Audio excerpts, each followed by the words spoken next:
years of age will not have their contracts being renewed or extended? Actually, I had noted the issue of priority, that yes, and I think we must take a lead from what the president said the other day when he was at a passport parade for the NYS recruits, when he suggested to the Kenya Defense Forces and the National Police and other security agencies that please, when you're recruiting, because the people that go through the NYS first of all get a 6 months paramilitary training.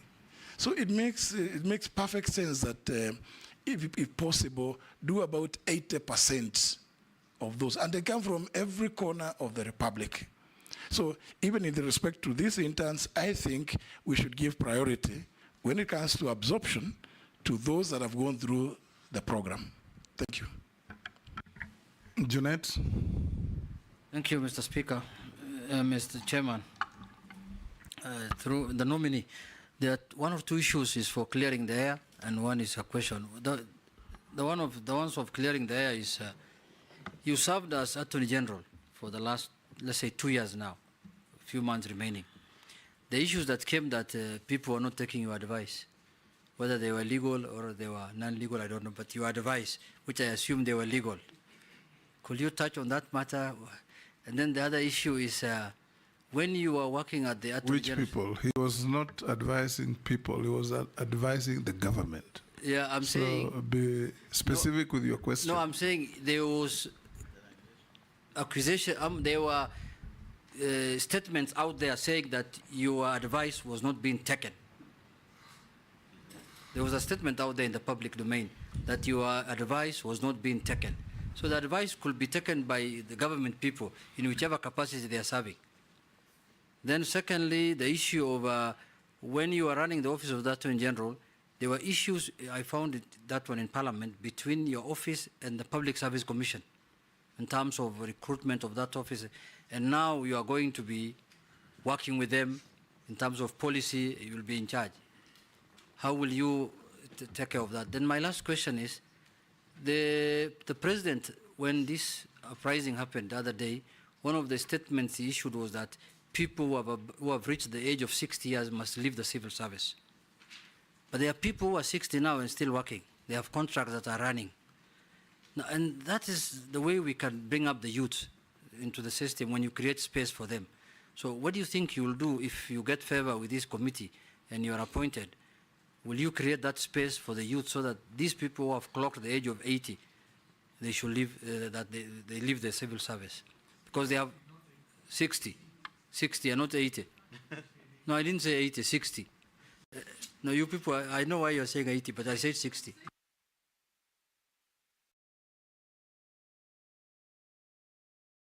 Yes, Posing. Thank you, Speaker, and the nominee, Speaker Emeritus. One is, should you get favor, now that the word is popular, should you get favor from committee and approved by Parliament? Please, what practical thing will you do? Will you audit or something like that in terms of community balances, in terms of employment in public service? Because that item, although the Constitution prescribes Honorable Speaker Emeritus, but it's being abused. Nobody follows completely. And therefore, it's very skewed. Employment of government in public service is very skewed. So what will you do, an audit or something like that? And how will we know that actually you did that? Number two is have an overlook or a compound look at the counties' public service, public service. I think, Honorable Chair, if there are people who are, I will say, they are suffering psychologically, are almost the entire employees of counties. Entire counties in this country, 47. Why? Because when a governor leaves, another governor comes, there's a lot of sacking. Everybody's going home. You don't know what's going on. And therefore, that imbalances or lack of security or lack of known or policy makes actually compromise public service and services at the counties. So please, should you get favor and approved? I know you have the demeanor, you have you are a leader of this country. Please make sure that you have an overlook of counties. Counties are suffering. I thank you, Chair. Ikaria. Thank you, Chairman. disciplinary cases for civil servants, ordinarily there is an allegation out there that they take too long for the appeals. If an action has been taken by a ministry, so when they make an appeal comes to the Public Service Commission, then it takes unnecessarily too long. And my second question is about your resignation. When you are invited to make your introduction, I heard you say that you resigned. Yes. Are we expecting another resignation after you're approved? Thank you, Chairman.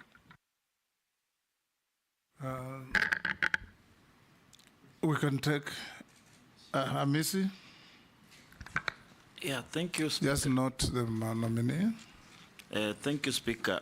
I just have one question, Speaker. This National Youth Service that falls under your docket is really dear to me because of the youth aspect and the youth population bulge that most countries are grappling with, Kenya not exempted. And if you look at the history of the National Youth Council, started National Youth Service at the independence.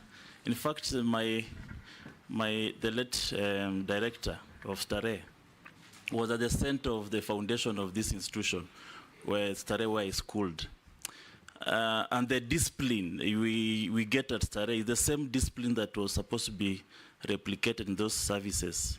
And the paramilitary training just came in later. But you know, the essence of it was to make youth participate in the national building. They get skills at a very small stipend, and they build national. But you see, the way we've structured National Youth Service, it's become a privilege for the who is who, that letters are flying around. Leaders, you know, taking letters across the constituency, the most privileged are getting more letters than the others. But it's supposed to be a program that consumes all our youth into a training pool. In fact, it was borrowed to, this is an issue that has faced many countries in history. US, when they had this issue of youth population bulge, they what we call the Peace Corps, where young people were being sent across the world to be, you know, incorporated in different ways of culture, heritage, and you know, they learn a lot. They come back and they build their nation. This is the problem we have with the youth. We do not know how to do with this chunk of young people for the benefit of the country. How are you going to structure NYS in a way that it does not become a privilege rather than an expanded program that takes all the young people across? And don't talk about the budget, because all the problem has always been we don't have enough money. But there's a lot of wastage. That place has become a cash cow. People walk in, do tenders, and they get rich, but the youth are suffering outside there. What is this you are going to do differently in that institution, once and for all? Because we've had these talks about NYS for quite some time. What is this unique thing? Nominee, if approved for appointment, which 3 specific reforms would you give priority?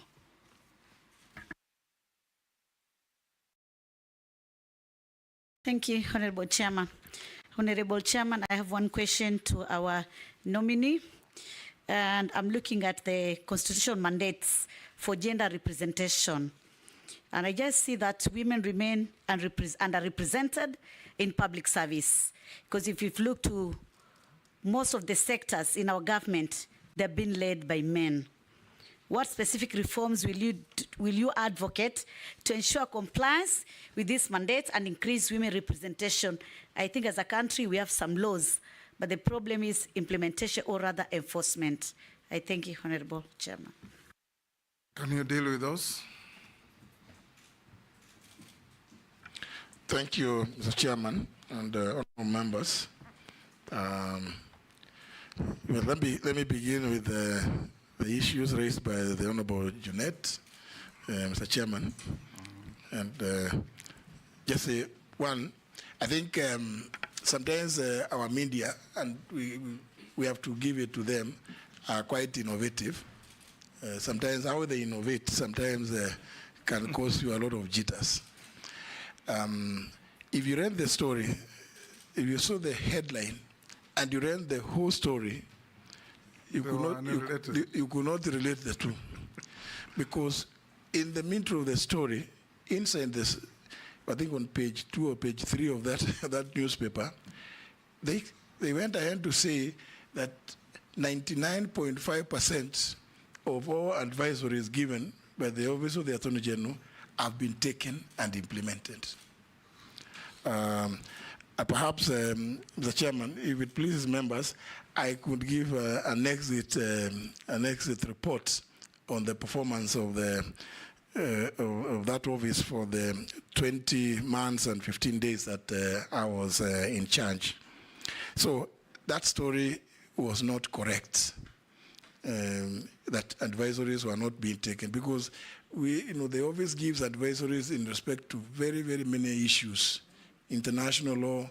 In fact, the office gives legal advisory opinions even to the county governments, and I cannot even remember which one was never implemented. If there was anything that may have perhaps not been implemented, could have been maybe the things that we advise ministries, because as perhaps the members will know, the Office of the Attorney General is signatory to every cabinet memo that is generated by every ministry. And on occasions, we've had to return very many memos to the various ministries, and I've had to issue a circular to all ministries telling them, because they always insist that the AGs always gives them state council to sit in the ministries. So we asked them, what are those state councils doing? Because they will bring requests which are so raw. So maybe those are the only ones that they can, maybe somebody could say, those may not have been taken, because there are some ministries, some cabinet secretaries who would always argue that they think the Office of the Attorney General is the mortuary where their proposals die. But they die, they never used to die there. We would always return the half dead and the corpses to them to go and bury in their respective ministries. So maybe only to that extent. Otherwise, I must say, I've had a very, very exciting period at the State Law Office. The Honorable Junet, through you, Mr. Chairman, did raise the question of the relationship between the Public Service Commission and myself when I was the Attorney General. Mr. Speaker, Chairman, the relationship I had and the proposals that I put through, and I must, Mr. Chairman, through you, thank the National Assembly for, and through the chairman of the Justice and Legal Affairs Committee for agreeing with my proposals, Mr. Chairman, that there was need for the office to be given the autonomy it required to recruit its own personnel. The reason being, Mr. Chairman, on occasion, they would recruit people and send them to the State Law Office. Sometimes when you look at them, they ask them, did you know the areas where we have need? Is it in the area of public trusteeship? Is it in the area of societies? Is it in the area of companies? Is it in the government transactions? Is it international law? These ones you have brought to us. So what are their key competencies? They will never be able to answer that question. They will tell you that all they needed is to recruit lawyers, and they dump them to you.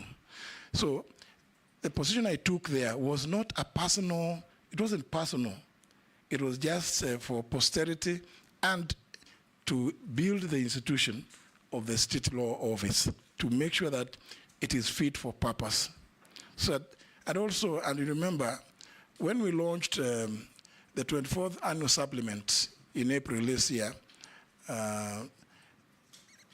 His Excellency the President himself, off the cuff, did speak to the fact that he had assented to that bill to give autonomy to the Office of the Attorney General to be able to recruit its staff.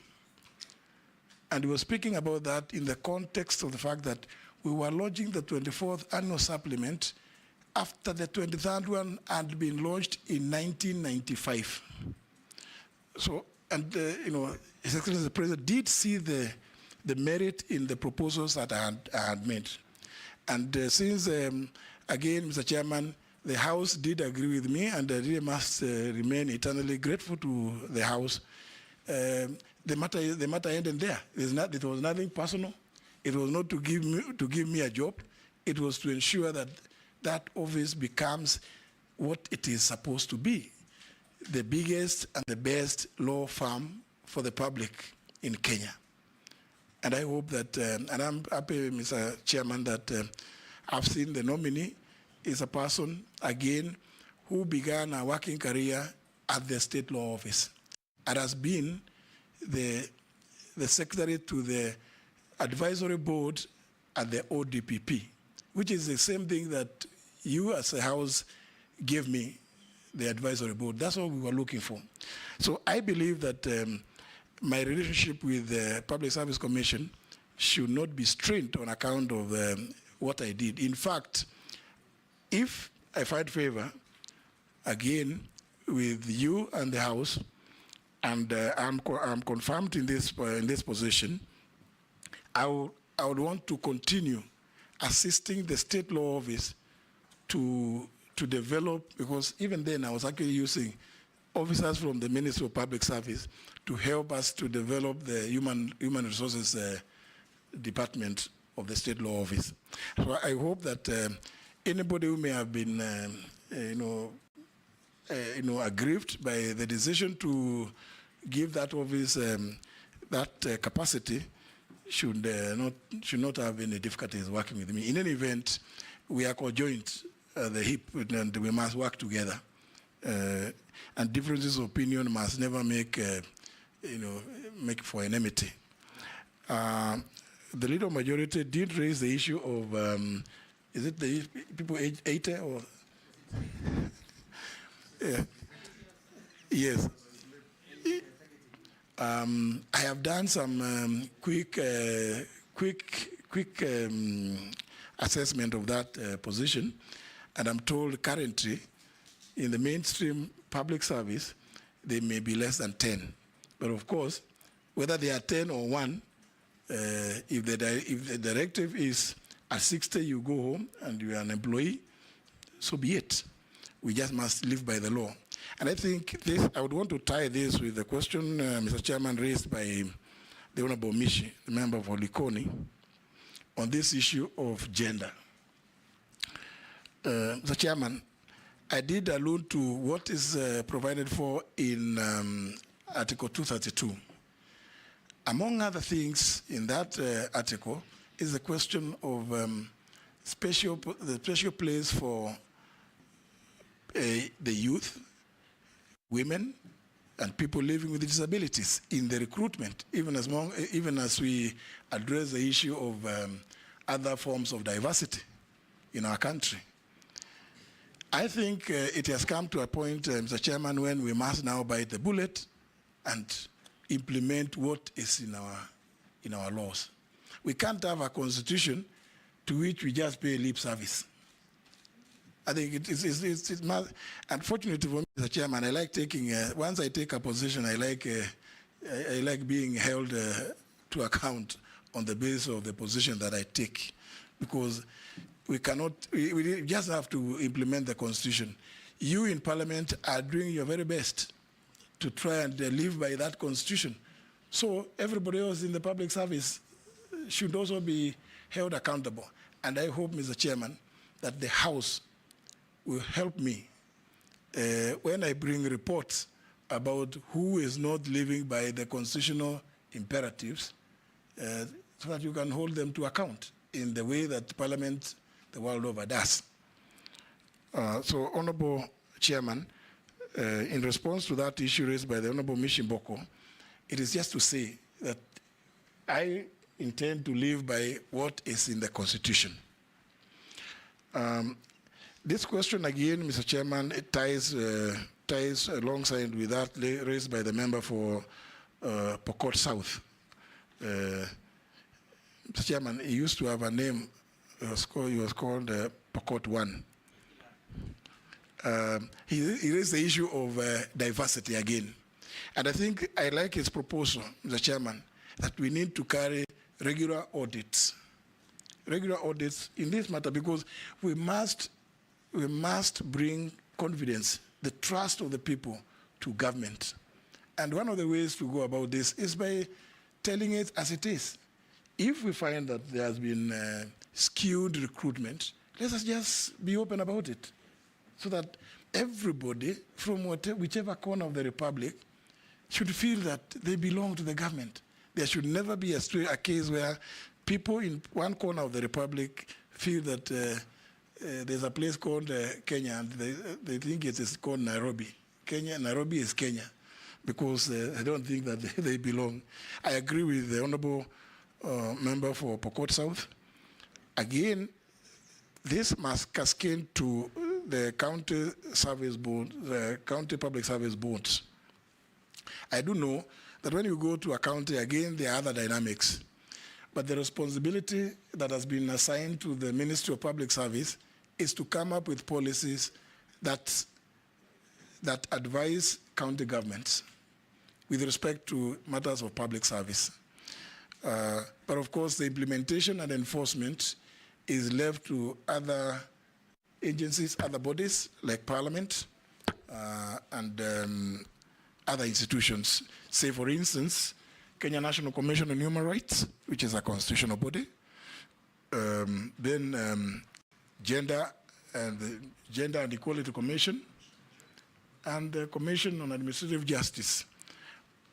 We also have, of course, the Public Service Commission is in the Constitution also mandated to assist county government through the County Service Board to come up with policies, public service standards that should be implemented at the county level. So that would be my response to that. Mr. Chairman, there was, through you, there was the question raised by the Honorable Wekaria, the member for Nakuru Town East, if I still remember his constituency, about disciplinary cases taking far too long to resolve.